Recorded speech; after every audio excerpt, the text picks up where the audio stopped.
Thanks so much for your time. I am Pius Kojo Baka, and we can now zoom into our very first story where Ghana's economy is likely to grind to a halt come Monday, 15th of July 2024, after a decision was made by organized labor to embark on an indefinite strike following the National Pensions Regulatory Authority's approval to the Social Security and National Insurance Trust SSNIT to proceed with its controversial plan to offload a 60% stake in 4 hotels to Rock City Hotel.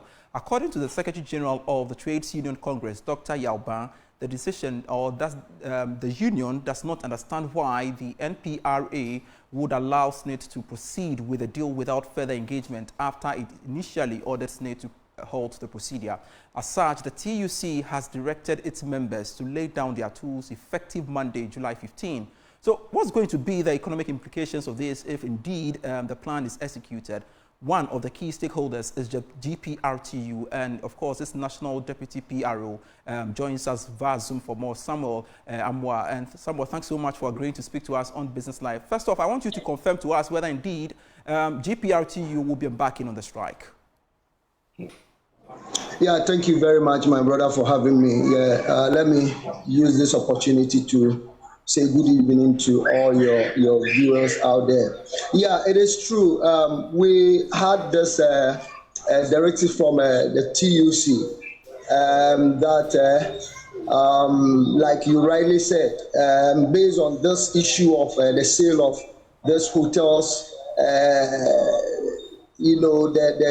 is the directive given to us that because we are also working under TUC, we are trade unionists. So the directives came that effect from Monday on the 5th, Monday 15th July 2024, all vehicles are not going to work. All drivers are not going to work because we are also, working under TUC. We can't go behind them or we can't go against their directives. So as you are saying, yes, it is true. From Monday, all commercial vehicles are not going to work until this decision of the sale of these hotels, is being reversed before commercial vehicles will go back to work. But Samuel, have you factored the impact this would have on the commuting public, especially traders and workers, etc.?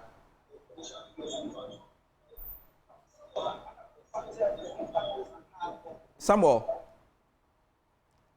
I am asking whether you've considered the impact this would have on commuters, especially traders and workers who would have to rely on your services come Monday. Yes, we have considered that. We are also serving the public. We are serving the workers. And if this issue is going to affect the workers and their workers are crying because of this sale, then it means that if the workers are not going to work, whom are we going to transport? We are also serving the nation, and this is the interest of the nation. That is why the GPRTU is also, coming on board, making sure that the government will do the right thing. But then again, why would the ordinary commuters or commuter, have to bear the brunt of this decision you are taking? Come again, please. I'm asking that why would the commuter should be made? Why should you even allow your decision to have an impact on the commuter? Why so? Yes, because as I said earlier, we are also trade unionists. We are working under TUC. We are with the organized labor, and then we also serve the nation. So today it's them. Tomorrow it could be us. So if the way it is, they are disposing this thing, it's going to affect the workers, and if it affects the workers, it also bounce back to us. That is why we also, coming on board, making sure that the government will. All right. So pretty soon I'll bring in economist Professor Lord Mensah to help us understand what this would mean to the economy, basically. And I'm told he's joined us via Zoom to help us understand that. Thanks so much, sir, and agreeing to speak to us here on Business Life as well. Now, it looks like we are in for a trouble come Monday. Yes, of course, we should expect that because, the respect that is expected of the regulator to contributors of the fund, it's not what we see.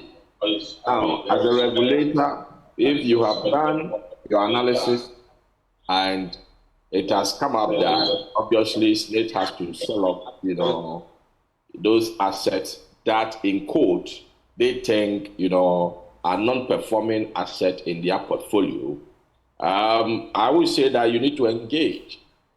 Of course, this is not a time, for a pensions agency to lay off, a real asset, especially when you have, the financial space having problems. Now, if we lay off this asset from SSNIT's portfolio, the money that we're going to get, and of course, the monies are not upfront. To some extent, it has been spread over years. You have to ask yourself, what are those monies going to be used for? Are you going to invest in government bonds? What is the returns on government bonds? After the DDEP.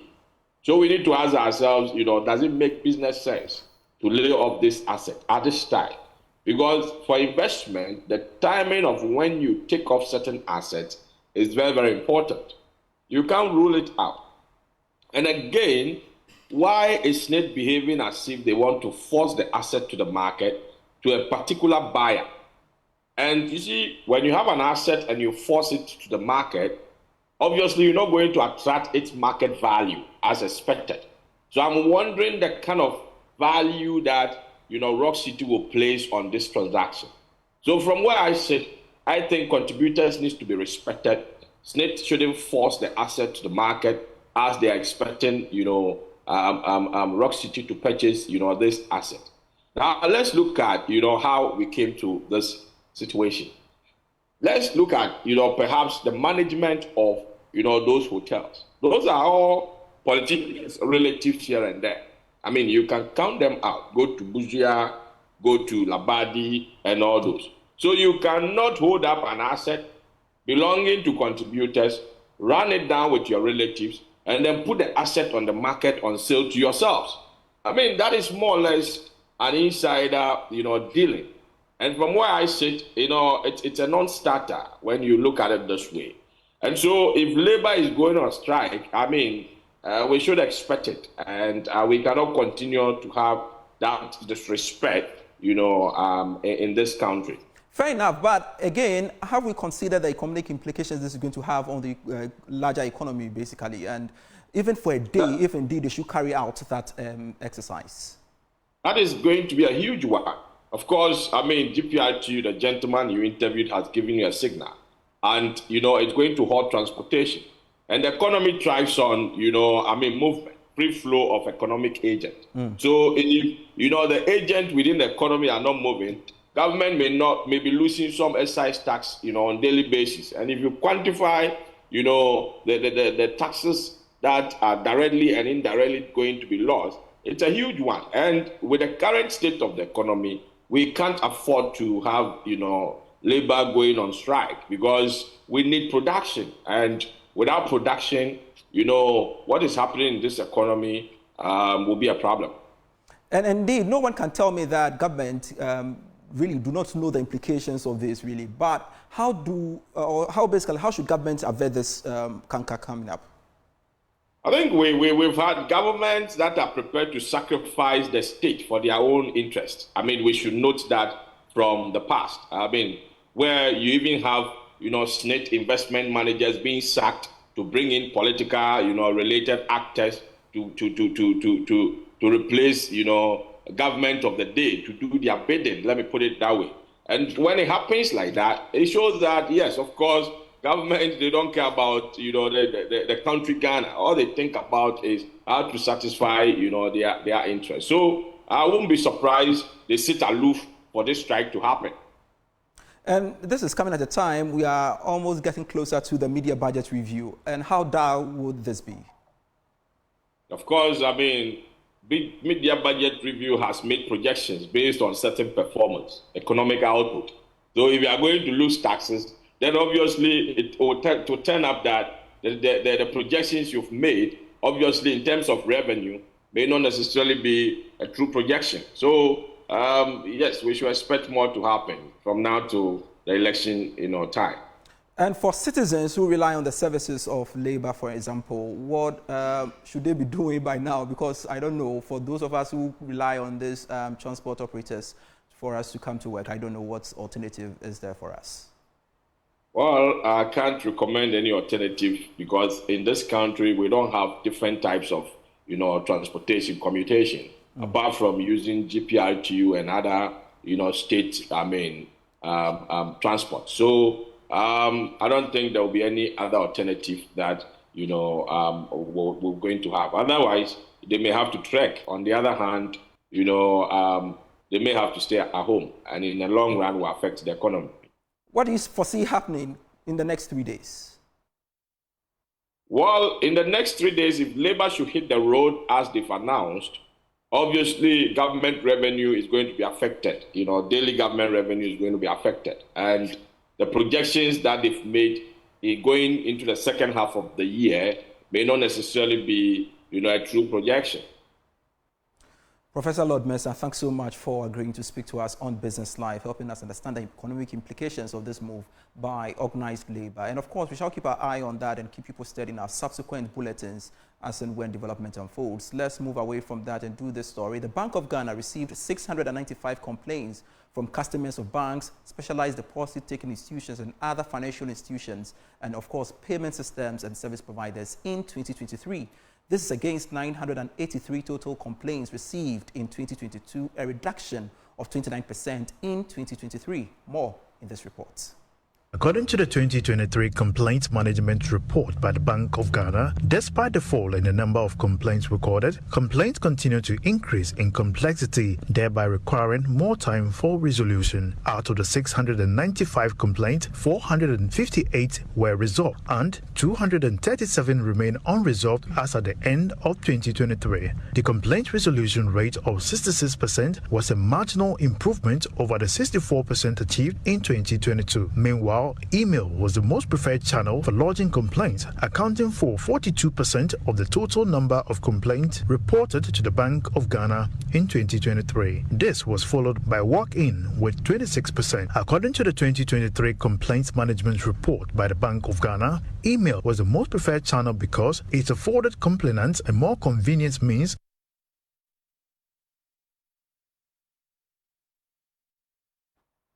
You're still watching Business Live. We are back with more. Please stay. Hello, welcome back to Business Live. And of course, to the development story we are following up for you. A latest development has come in just now, and it has to do with Rock City responding to the issues in relation to the sale of hotels to them.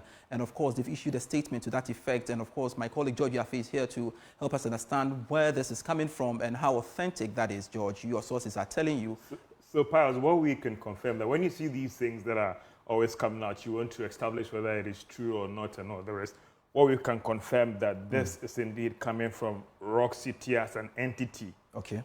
That bid to own that stake in SSNIT, and from persons that are close and very reliable sources, they've confirmed that whatever that is in this document is authentic. So then let's see what is in this document. Great. And it's addressed to the Director General of SSNIT, and it says that says that all the material times we believe that we had participated in an internationally competitive bid, and we're happy to have learned of our success, having edged out 15 other organizations that participated in the process. It therefore came as a total surprise to us that some of our stakeholders have raised concerns about our decision to seek strategic partners for these hotels. We also have taken note of ongoing media discussions on our decision to seek strategic investors for these hotels.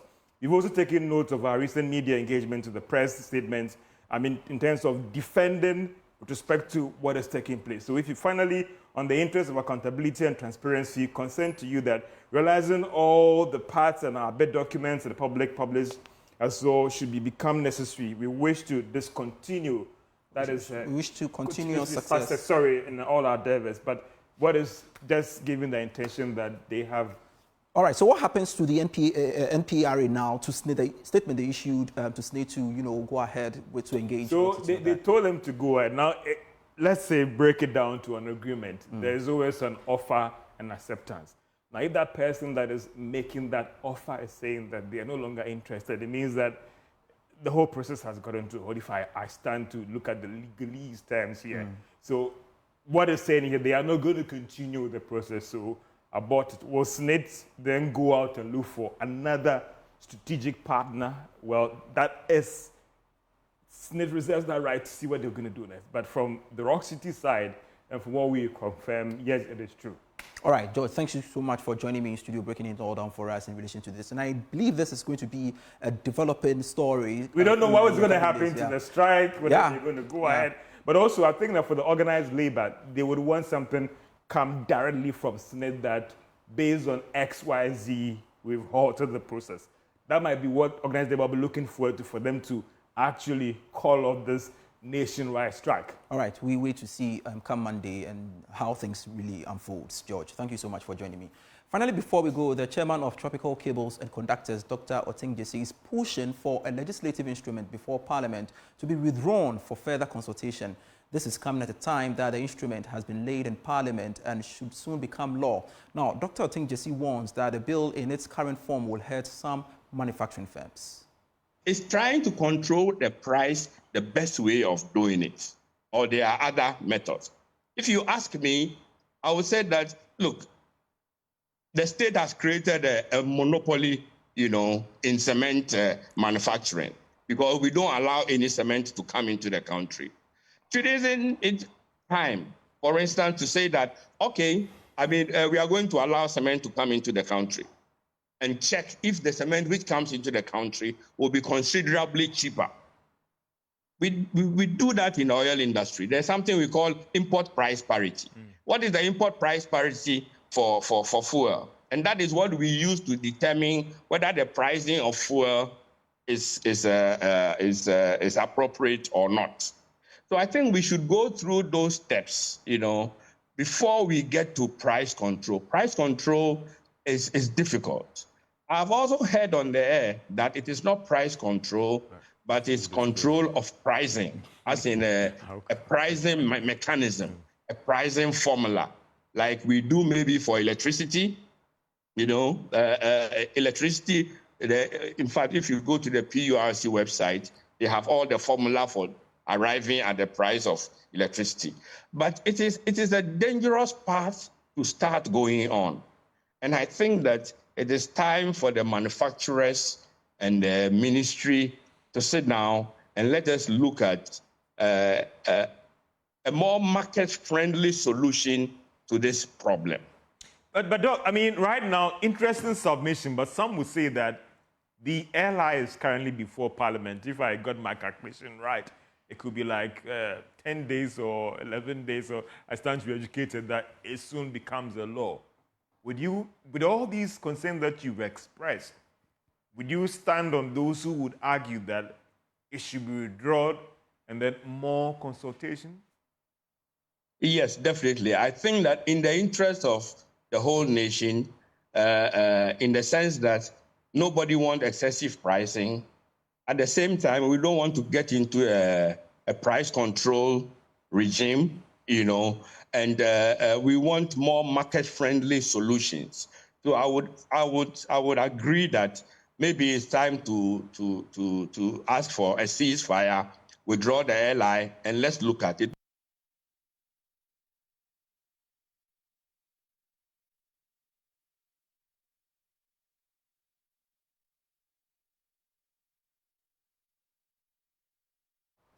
And that's our part company here on Business Life with me, Pius Kojo Baka.